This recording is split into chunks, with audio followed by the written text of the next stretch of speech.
అందరికీ నమస్కారం. Welcome back to మన ఛానల్ మల్లు రుచులు. ఈరోజు నేను మీకు కేరళలో మలయాళీలు చాలా ఇష్టంగా తినే ఇడియాప్పం రెసిపీ చూపించబోతున్నాను. మరి ఈ ఇడియాప్పం ఎలా తయారు చేయాలో చూద్దాం రండి. నేను ఇక్కడ ఒక కప్పు బియ్యం పిండి తీసుకున్నాను. ఇప్పుడు స్టవ్ ఆన్ చేసి ఏ కప్పుతో అయితే బియ్యం పిండి తీసుకున్నామో అదే కప్పుతో కప్పున్నర నీళ్లు పోసి మరగబెట్టాలి. ఈ మరుగుతున్న నీటిలో ఒక టేబుల్ స్పూన్ నూనె, ఒక టీ స్పూన్ ఉప్పు వేసి నీళ్లు బాగా మరగబెట్టాలి.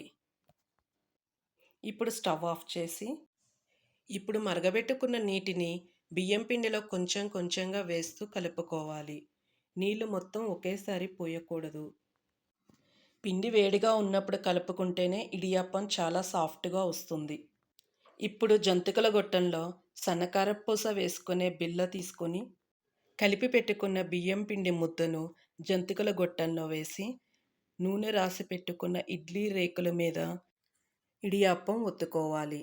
ఈ ఇడియాప్పం ఎగ్ కర్రీతో కానీ వెజిటేబుల్ స్టూతో కానీ చాలా బాగుంటుంది. Kerala style egg curry recipe మన ఛానల్లో ఉంది, ఒకసారి చెక్ చేయండి. ఇలా మిగతా రేకుల మీద కూడా ఇడియాప్పం వేసుకోవాలి.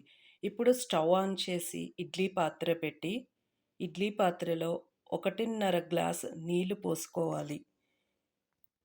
ఈ నీళ్లు మరుగుతున్నప్పుడు మనం ముందుగా రెడీ చేసి పెట్టుకున్న ఇడియాప్పం రేకులను ఇడ్లీ పాత్రలో పెట్టి ఒక 10 నిమిషాలు మీడియం ఫ్లేమ్ మీద స్టీమ్ కుక్ చేయాలి.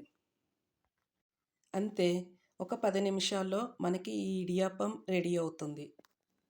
మరి ఈ రెసిపీ మీరు ట్రై చేసి మీకెలా వచ్చిందో నాకు చెప్పడం మర్చిపోకండి. మరిన్ని కొత్త వీడియోల కోసం మన ఛానల్ను సబ్స్క్రైబ్ చేసుకోండి. Thanks for watching.